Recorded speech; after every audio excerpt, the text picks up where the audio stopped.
नमस्कार. आपल्या सर्वांचं पुन्हा एकदा मनपूर्वक स्वागत. मागील भागांमध्ये आपण बघितलं की 90 ते 95% लोकांमध्ये हुशारी आणि टॅलेंट हे सारखंच असतं. फक्त 5% लोक ज्यांना आपण म्हणू की एक्सेप्शनल ब्रिलियंट किंवा जीनियस असतात. पण असं जरी असलं तरी काय हे गंमत आहे ना, की काही लोक मात्र प्रचंड प्रमाणात सक्सेसफुल दिसतात, पण त्याच वेळेस काही लोकांच्या आयुष्यामध्ये न संपणारा संघर्ष असतो. What really makes difference between these two people? आपण बघितलं की मग तो एक जो फॉर्म्युला किंवा ज्याला आपण एलिमेंट म्हणतो, तो फॉर्म्युला, तो एलिमेंट आहे कॉन्सन्ट्रेशन, फोकस आणि बेसिक्स आणि फंडामेंटल्स. याच्यामध्ये सुद्धा 80% म्हणजे अत्यंत मोठा भाग हा कॉन्सन्ट्रेशन आणि फोकसचा आहे, वेळेस 20%चा भाग हा बेसिक्स आणि फंडामेंटल्सचा आहे. पण आपला मूळ विषय असा आहे की या फॉर्म्युल्यानी पालकांनी किंवा पॅरेंट्सनी त्यांच्या मुलांच्या प्रगतीपथामध्ये कशा पद्धतीने त्यांना मदत करावी, कारण ते त्यांचं फाउंडेशन आहे. आणि जितकं फाउंडेशन स्ट्रॉंग तितकं संबंध आयुष्याची इमारत ही अत्यंत सुरेख असेल, अत्यंत साऊंड असेल आणि त्याचे बेनिफिट्स त्यांना आयुष्यभर भेटते. मग आता हे इम्प्लिमेंट कसं करायचं? 80% कॉन्सन्ट्रेशन, फोकस आणि 20% बेसिक्स आणि फंडामेंटल्स हे अप्लाय कसं करायचं, इम्प्लिमेंट कसं करायचं आणि हे पालकांनी मुलांमध्ये कशा पद्धतीने ते इन्शुअर करायचं की माझा मुलगा, माझी मुलगी, येस, ते कॉन्सन्ट्रेशन, फोकस त्यांचा आहे तिथे, त्यांचे बेसिक्स, फंडामेंटल्स क्लिअर आहे. परंतु आपल्याला माहित आहे की जर आपल्या समोर एखादा प्रश्न आणि त्या प्रश्नाचं सोल्युशन हवं, तर ते सोल्युशन, योग्य सोल्युशन त्याच वेळेस आपल्याला फाइंड आउट करता येईल ज्यावेळेस तो प्रश्न पूर्णपणे समजला असेल.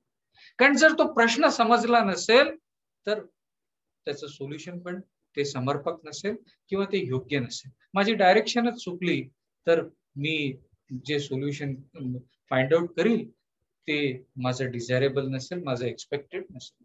आणि म्हणून आपल्याला प्रश्न पहिले समजून घेणं खूप महत्वाचं आहे. आता मुलांना आपल्याला मदत करायची, मुलांना सांगायचंय की त्यांचं कॉन्सन्ट्रेशन आणि फोकस हे 80% म्हणजे जास्तीत जास्त कॉन्सन्ट्रेशन आणि फोकस तिथे असायला, त्यांचे बेसिक्स आणि फंडामेंटल्स क्लिअर असायला पाहिजे. पण हे करायला जर सगळ्यात मोठी गोष्ट जर पालक म्हणून आपल्याला त्यांना द्यावी लागणार आहे, तर त्यांना ती लागणार आहे एन्व्हायरमेंट. म्हणजे एन्व्हायरमेंट आपल्याला क्रिएट करावं लागणार आहे किंवा ते एन्व्हायरमेंट आपल्या मुलांना आपल्याला पालक म्हणून द्यावं लागणार आहे. पण खरा मेक इथेच, कारण त्या एन्व्हायरमेंट मध्ये आपण स्वतः, म्हणजे जे एन्व्हायरमेंट आपल्याला द्यायचं आहे त्या एन्व्हायरमेंट मध्ये आपण सुद्धा. मग जर आपल्याला 80-20च्या या फॉर्म्युल्याचा जर वापर करताना आपल्याला जर काही अडचणी येत असेल, म्हणजे जर आपण कुठेतरी डिस्टर्ब असू, तर ते एन्व्हायरमेंट डिस्टर्ब असेल. आणि जे एन्व्हायरमेंट डिस्टर्ब आहे किंवा त्या एन्व्हायरमेंटचे जर काही एलिमेंट्स डिस्टर्ब आहेत, तर ते एन्व्हायरमेंट हेल्दी, साऊंड एन्व्हायरमेंट नसेल. आणि मग त्या एन्व्हायरमेंट मध्ये आपल्या मुलाला किंवा मुलीला त्या पद्धतीचा अप्लाय करताना तिथे अडचणी येतील, इम्प्लिमेंट करताना अडचणी येतील. आणि म्हणून पालक म्हणून, पॅरेंट्स म्हणून सगळ्यात पहिली जर कुठली आपली जबाबदारी असेल तर ते एक हेल्दी आणि साऊंड एन्व्हायरमेंट क्रिएट करणं. पण ते हेल्दी आणि साऊंड एन्व्हायरमेंट तेव्हाच क्रिएट करता येईल जेव्हा आपण स्वतः 80-20चा जो फॉर्म्युला आहे तो आपल्या स्वतःच्या आयुष्यामध्ये अप्लाय करत असतो. आता काही लोकांसमोर हा एक मोठा प्रश्न असतो. म्हणजे विषय असा आहे की पालकांनी, पॅरेंट्सनी मुलांना कशा पद्धतीने मदत करायची, पण इथे दिसतंय की माझे स्वतःचे जे काही प्रॉब्लेम्स आहेत ते कसे मी सॉल्व्ह करायचे, आणि ते मी सॉल्व्ह करायचे, ते मी सॉल्व्ह करील. म्हणजे इतके वर्षापासून मी त्या प्रॉब्लेम्सला फेस करतोय आणि मग त्याच्यानंतर मी माझ्या मुलांना मदत करायची, म्हणजे हे थोडंसं खूप विचित्र असं वाटतं, खूप कठीण वाटतं. पण आपण त्याला आता सोप्या भाषेमध्ये समजण्याचा प्रयत्न करू. पण जोपर्यंत हा मूळ प्रॉब्लेम सॉल्व्ह होणार नाही तोपर्यंत मी पालक म्हणून, जोपर्यंत मी डिस्टर्ब आहे आणि माझं एन्व्हायरमेंट, म्हणजे ज्या एन्व्हायरमेंट मध्ये मी आहो आणि जे एन्व्हायरमेंट डिस्टर्ब आहे त्या एन्व्हायरमेंट मध्ये मी एक्सपेक्ट कधीच करू शकणार नाही की माझा मुलगा 80-20%चा फॉर्म्युला योग्य पद्धतीने तिथे अप्लाय. आणि जोपर्यंत तो 80-20%चा हा फॉर्म्युला अप्लाय करणार नाही तोपर्यंत त्याला अनेक अनेक समस्यांना तोंड द्यावं लागणार, किंवा त्याचा जो सक्सेसचा जो मार्ग आहे तो अजून अजून खडतड असणार आहे.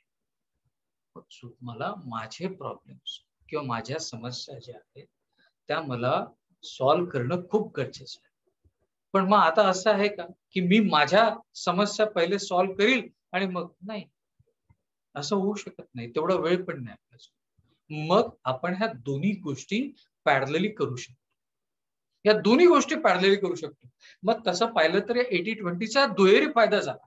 एकीकडे मी माझ्या आयुष्यात असलेल्या गोष्टींमध्ये म्हणजे जे काही मला प्रॉब्लेम्स जाणवतात किंवा जिथे कुठे मला असं वाटतं की जिथे मला सक्सेस भेटायला संघर्ष करावा लागतो किंवा मला जे हवं ते नाही भेटत आहे, तिथे मी या 80-20च्या साह्याने माझ्या आयुष्यामध्ये थोडासा माझा जो मार्ग आहे तो सुकर करतो आणि त्याच वेळेस मी माझ्या मुलांसाठी सुद्धा एक असं एन्व्हायरमेंट देतो आणि त्यांना त्यांच्या 80-20 मध्ये मदत करतो की जेणेकरून त्यांच्या आयुष्यामध्ये त्यांना योग्य त्या गोष्टी त्यांना मिळतील. आता गंमत अशी आहे की आपले प्रॉब्लेम्स म्हणजे नेमके काय? तर आपले प्रॉब्लेम्स किंवा कुठल्याही व्यक्तीचे प्रॉब्लेम्स मी त्याला मुख्यत्वे 3 सर्कलमध्ये त्याला कनेक्ट करतो. पहिलं सर्कल असतं ते individual circle. You can please mark down. पहिलं सर्कल आहे इंडिव्हिज्युअल सर्कल. माझं जे व्यक्तिमत्व, माझं जे व्यक्ती इंडिव्हिज्युअलिटी आहे त्याच्याशी निगडीत असलेलं हे सर्कल. दुसरं सर्कल आहे हे माझ्या जॉबशी किंवा माझ्या बिझनेसशी म्हणजे माझ्या उपजीविकेशी किंवा माझ्या उदरनिर्वाहाशी कनेक्ट असलेलं हे सर्कल. आणि तिसरं जे सर्कल आहे ते माझ्या रिलेशनशिपचं सर्कल आहे. बघा, कुठल्याही माणसाला जर काही समस्या असतील, जर काही प्रॉब्लेम्स असतील किंवा जिथे कुठे आपण ज्याला म्हणू सक्सेस असेल, तो सक्सेस किंवा प्रॉब्लेम्स या मुख्यत्वे 3 सर्कलशीच कनेक्ट असतात. एक इंडिव्हिज्युअल लेवलवर. इंडिव्हिज्युअल लेवल म्हणजे मला काय आवडतं, मला कुठली गोष्ट सुख देते, मला कुठली गोष्ट मला त्रास देते. मग त्याच्यामध्ये माझं खानपान असेल, मला आवडणारे छंद असतील, मला असं वाटतं की मला कशा पद्धतीने व्यक्त व्हायचं आहे ना, मला कुठल्या लोकांशी भेटायचं आहे, मला कोणाशी भेटायचं नाही, मला नेमकं मी म्हणून मला काय जे जे करायची इच्छा होते ती माझी इंडिव्हिज्युअलिटी. आणि प्रत्येक माणसाची इंडिव्हिज्युअलिटी वेगळी असते. पण बरेच वेळा असं होतं ना की मला करायची इच्छा एक असते आणि मला ते करता येत नाही आणि मग असं वाटत असतं की माझ्या मनासारखं काही होत नाही, मला जे हवं ते मला करता येईल. का? काय प्रॉब्लेम आहे? प्रॉब्लेम तोच आहे की मी बेसिक्स फंडामेंटल्स कुठे लक्षातच घेतले. मी कॉन्सन्ट्रेशन फोकस माझा नाहीच आहे. जे मला करायचं आहे त्याच्यामध्ये माझा फोकस चुकतोय, माझं कॉन्सन्ट्रेशन नाहीये, माझं बेसिक फंडामेंटल्स जे आहे ते वीक आहे आणि म्हणून मला जे हवंय ते मी करूच शकत नाही. मग मी माझ्या इंडिव्हिज्युअल लेवलवर एक माझ्या आतमध्येच एक द्वंद्व आणि माझ्या आतमध्ये एक संघर्ष असतो. याचा परिणाम काय होतो? माझ्यामध्ये इंटरनल स्ट्रेस माझ्या या सर्व गोष्टींमुळे डेव्हलप होत असतो. याच्या जोडीला ज्यावेळेस जी अत्यंत महत्वाची गोष्ट आहे ती जॉब किंवा बिझनेस. कारण माझं सगळं जे भौतिक आयुष्य आहे ते त्या गोष्टीवर डिपेंड करतं, माझ्या जॉबवर किंवा माझ्या बिझनेस. कारण ते माझ्या उपजीविकेचं, माझ्या उदरनिर्वाहाचं साधन आहे. आणि म्हणून मी ज्यावेळेस आपण स्ट्रेसचा विचार करतो त्यावेळेस मी बऱ्याच लोकांना म्हणतो की जो मॅक्सिमम स्ट्रेस आहे आयुष्यामधला तो मॅक्सिमम स्ट्रेस या सर्कलमध्ये असतो. कारण हे फिनान्शियल सर्कल असतं. हे सर्कल आपल्या एक जे जीवनाचा जो स्तर आहे ज्याला एक लाईफ जी एक ची क्वालिटी म्हणू किंवा आपण ज्या समाजामध्ये वावरत असतो त्या समाजाशी एक दुसऱ्याशी बघण्याचा ह्या अनेक गोष्टी असतात. आणि म्हणून इथे निर्माण होणारा स्ट्रेस हा अत्यंत मोठ्या प्रमाणात असतो. पण इथे स्ट्रेस का निर्माण होतो किंवा इथे समस्या का निर्माण होतात? तर पुन्हा एकदा मी जे काही काम करतो ते माझ्या जॉबमध्ये असेल, माझ्या बिझनेसमध्ये असेल, अनेक वेळ माझे बेसिक्स फंडामेंटल्स क्लिअर नसतात आणि मी त्याचा विचारच करत नाही आणि तो विचार न केल्यामुळे मी तिथे कॉन्सन्ट्रेट करू शकत नाही. माझा फोकस तिथे योग्य पद्धतीने तिथे मला रिअलायझेशन माझं होत नाही, माझा फोकस होत. आणि या सगळ्या गोष्टी एक दुसऱ्याशी कनेक्टेड. म्हणजे माझा फोकस नाही म्हणून मी कॉन्सन्ट्रेट करू शकत नाही. मी कॉन्सन्ट्रेट करू न शकल्यामुळे माझे बेसिक फंडामेंटल्स क्लिअर होत नाही. माझे बेसिक फंडामेंटल्स क्लिअर होत नसल्यामुळे मला कॉन्सन्ट्रेशन करायला प्रॉब्लेम येतो आणि माझं कॉन्सन्ट्रेशन होत नाही. माझं बेसिक फंडामेंटल्स क्लिअर होत असल्यामुळे माझा फोकस हा कंटिन्यू शिफ्ट होत असतो. माझं रिअलायझेशन हे विचलित होत असतं आणि मग या सर्वांचा परिणाम माझा संघर्ष वाढतो. संघर्षाची परिणती ही त्यामध्ये निर्माण होणाऱ्या स्ट्रेसमध्ये. मग एकीकडे इंडिव्हिज्युअल पातळीवरचा स्ट्रेस असेल आणि त्याच्यासोबत हा स्ट्रेस, हे दोन्ही स्ट्रेस अॅक्युम्युलेट झाले आणि याचा परिणाम म्हणून पुन्हा एक तिसरं जे सर्कल आहे त्या रिलेशनशिप सर्कल. त्या रिलेशनशिप सर्कलमध्ये माझे फॅमिली रिलेशन्स असतील, माझे मित्रांसोबतचे रिलेशन्स असतील, माझे प्रोफेशनल रिलेशन्स असतील, तिथे सुद्धा मी कुठेतरी पुन्हा माझे बेसिक्स फंडामेंटल्स मला माहित नाही की मग मी I may not be good communicate. मग मी कम्युनिकेट करू शकत नाही किंवा मी दुसऱ्यांनी केलेलं कम्युनिकेशन समजू शकत नाही आणि मग तिथे माझे रिलेशन्स डिस्टर्ब होतात, ते स्पॉइल होतात. पुन्हा या सर्वांच्या मुळाशी जर काही आहे तर त्या दोनच गोष्टी आहे. एक आहे बेसिक फंडामेंटल्स आणि दुसरं आहे कॉन्सन्ट्रेशन आणि फोकस. मग मी जर व्यक्तिशः जर मी डिस्टर्ब आहे माझ्या याच्याशी आणि मी असं समजायचं की नाही आता जे आहे ते माझं आयुष्य मी जगतोय पण माझ्या मुलांनी मात्र सक्सेसफुल बनावं. हो ना, त्यांनी बनावं ही इच्छा आहे. परंतु जोपर्यंत मी माझ्या डिस्टर्बन्सला कमी करणार नाही, जोपर्यंत माझ्या प्रॉब्लेम्सला मी समजून घेणार नाही, जोपर्यंत मी माझ्या स्वतःसाठी सुद्धा ही सोल्युशन कडे मी वळणार नाही, तोपर्यंत मी माझ्या मुलांना कशा पद्धतीचे एन्व्हायरमेंट आणि जोपर्यंत एक चांगलं एन्व्हायरमेंट, एक हेल्दी एन्व्हायरमेंट तिथे नसेल तोपर्यंत त्यांचा सुद्धा संघर्ष वाढत जाणार.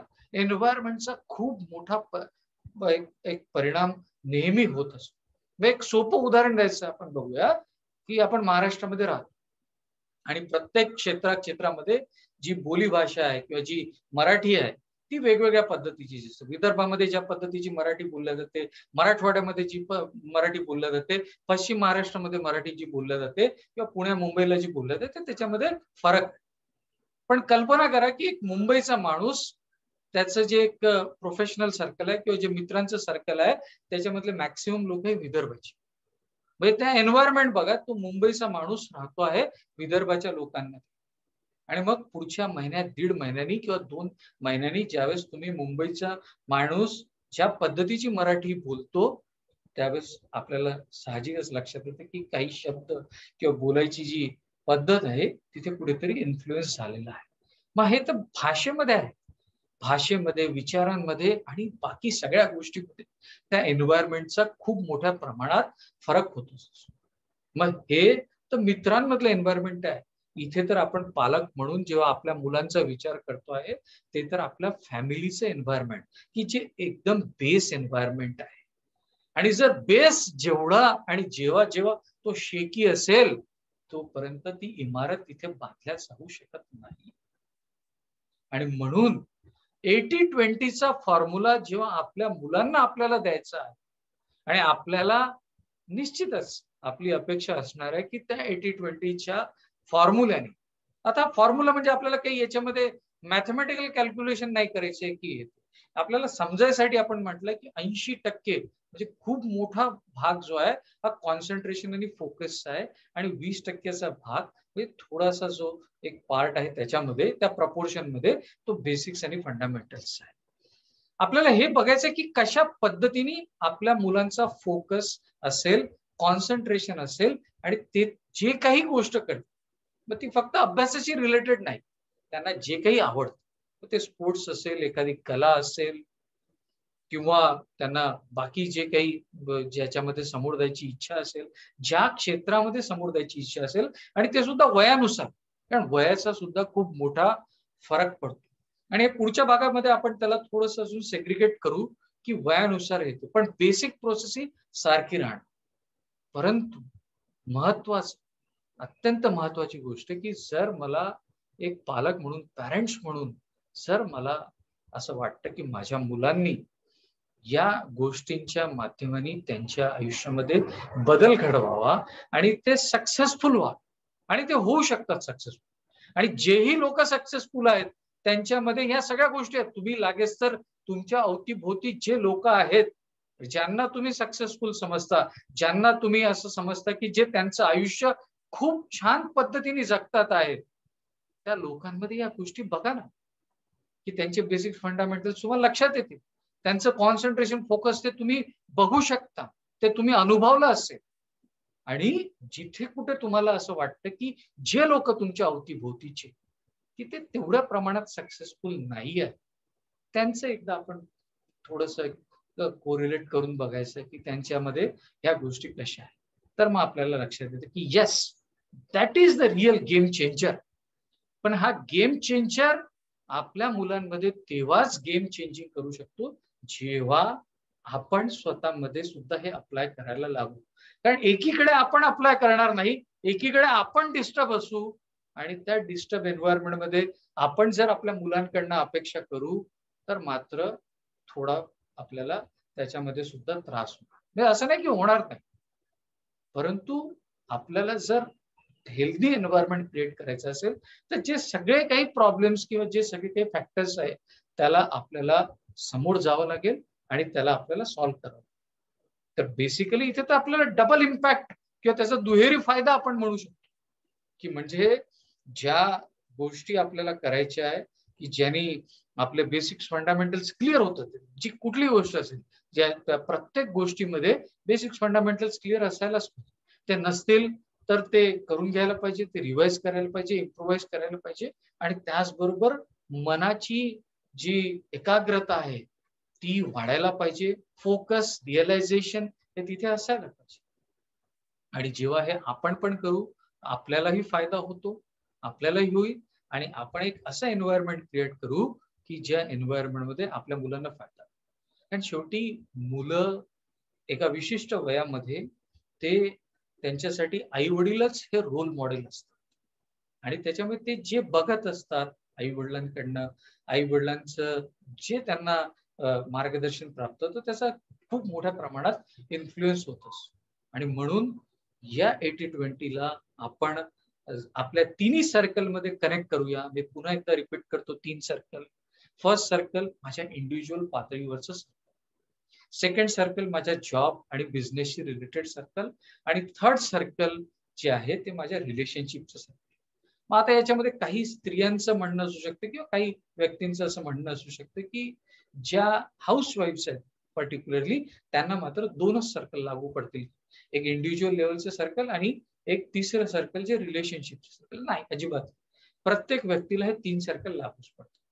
ज्या जरी हाऊसवाईफ्स आहेत त्या मात्र त्यांच्या जे हे आहे स्पाऊस आहे त्यांच्याशी कनेक्टेड आहे आणि जर ते स्पाऊस त्यांच्या जॉब आणि बिझनेस मध्ये जर कुठेतरी डिस्टर्ब असतील तर त्यांचा निश्चित इफेक्ट त्यांचा इम्पॅक्ट त्यांच्या स्पाऊसवर पडणार आहे.